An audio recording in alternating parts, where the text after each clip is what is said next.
coming into this college football playoff, so much was about why Miami shouldn't make it or Alabama shouldn't make it. Notre Dame should have made it. The group of 5 teams have no business being in the field of 12. And the conversation built around all of that was, why is the College Football Playoff Committee trying to create for football what we see in March Madness? Why are we looking for that Cinderella?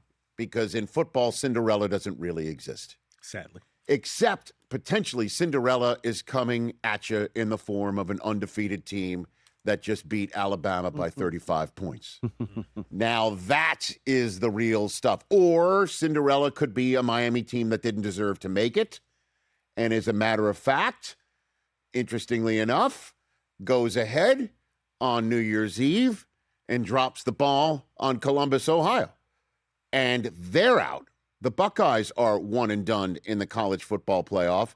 And then a Texas Tech team that gets a week off doesn't score a single point against Oregon in the home of the Miami Hurricanes. And Miami could be that 10 seed that is on its way to smash the glass slipper. Or maybe it's an Ole Miss squad that loses its head coach right on the precipice of everything and hires the defensive coordinator, Pete Golding, on the spot, tells Lane Kiffin, go ahead and beat it, although do us a favor and leave some of your offensive assistants behind who we could potentially use, say, in beating Georgia in a national quarterfinal, as we saw to wrap up New Year's Day's action. Maybe Ole Miss is a Cinderella that makes the wicked godfather $500,000 richer with each one of their wins. But right. Listen, let's try and keep this as pure as possible. Well, it's in a sport that is as impure as it possibly can get, as we're now dealing with a transfer portal opening up today and all the head coaches that won on New Year's Eve night and New Year's Day. Congratulations to you, because you spent much of your time prepping on roster retention. But then, again, that's for another day.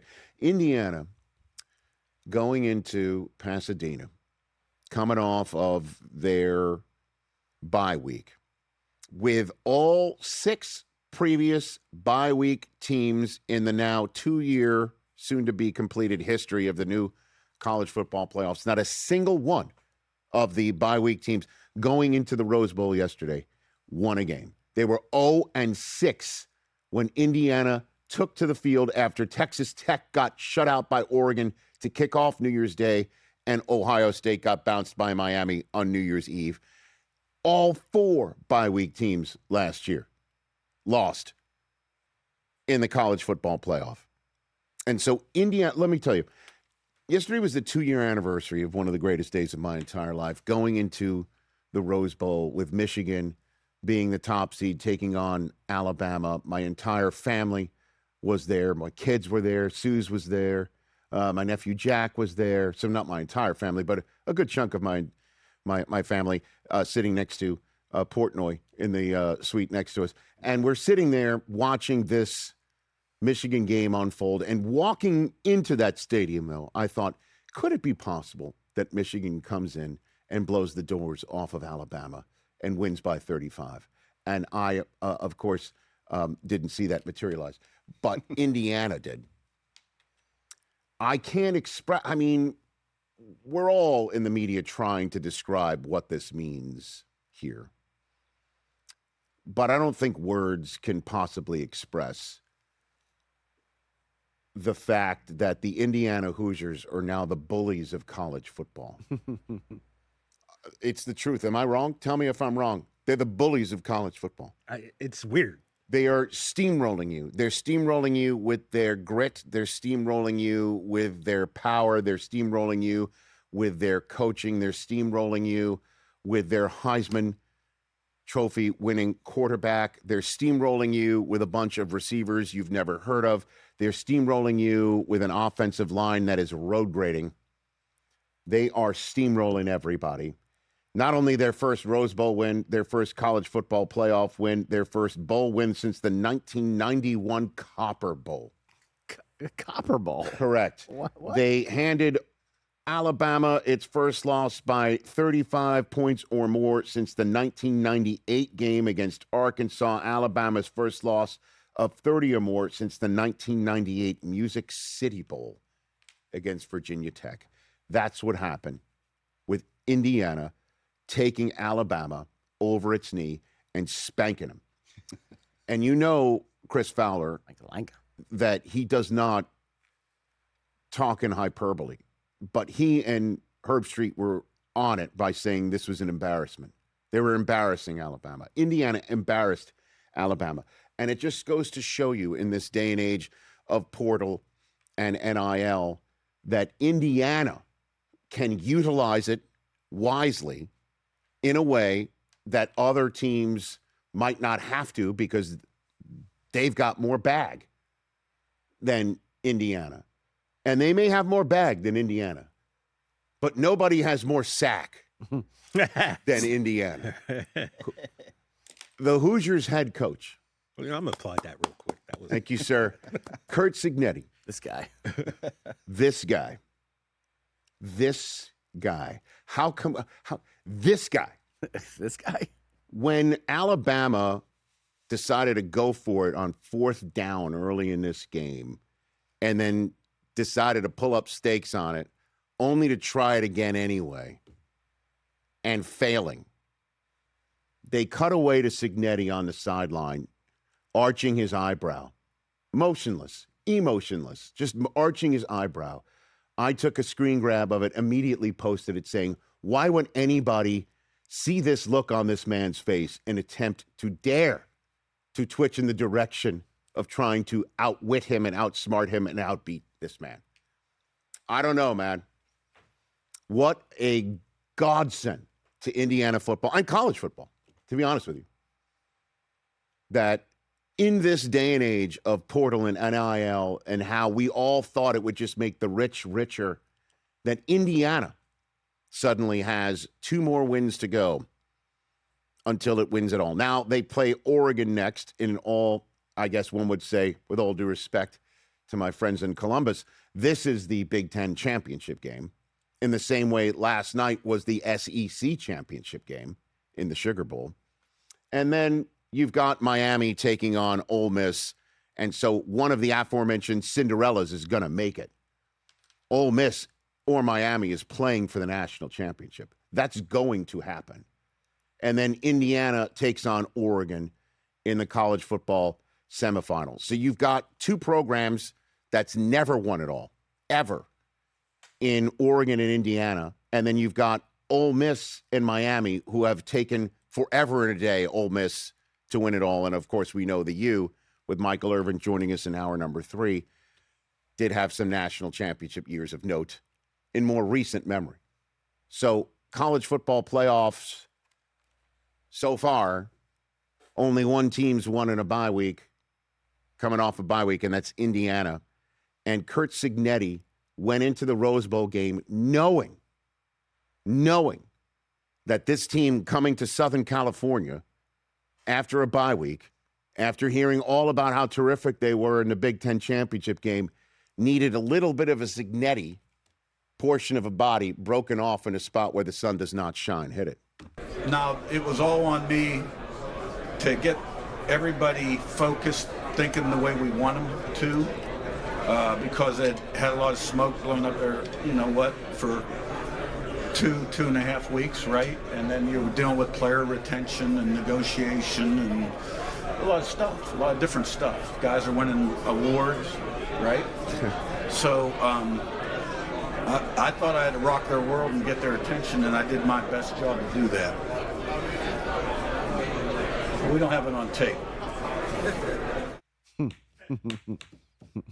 Can everybody get a Cignetti in their lives? Can anybody? Right? I kind of heard a little Pittsburgh come out in his voice when he was talking right there. Unbelievable. I can't believe Indiana's become what it has become, and congratulations to all the Hoosiers out there. This is dream come true. This is like Mahomes dropping in the Chiefs' lap. This is, name any of those moments where lightning strikes and your football lives change. And then obviously Mendoza is steamrolling his way to a first overall pick in the National Football League draft. Raiders fans looking at him wondering, is he the right guy? Is he going to be the guy? Is he the next Kirk Cousins? Is he the next Manning? Who's he going to be? Please. I know, right? And we'll talk about that with Tom Pelissero in a moment. But Miami beating Ohio State on New Year's Eve night, that got my attention. Ole Miss against Georgia was just a fun football game. That was a dynamite football game. I know you live and die Georgia in your household, Chris. With Sarah. Wasn't great in the fourth quarter. I understand that. It was a complete reversal of the first meeting between the two, where Georgia could not be stopped in the fourth quarter, and Ole Miss loses. But Ole Miss now, with their new head coach, Pete Golding, is now 2 wins away from Ole Miss being natty champs. He had this to say after beating Georgia last night. Super grateful for the opportunity that obviously our chancellor and Keith, gave me to step in with these guys. And, a lot of guys put a lot of work into this in our building and in our community and our fan base, and recruit really good players like these two guys.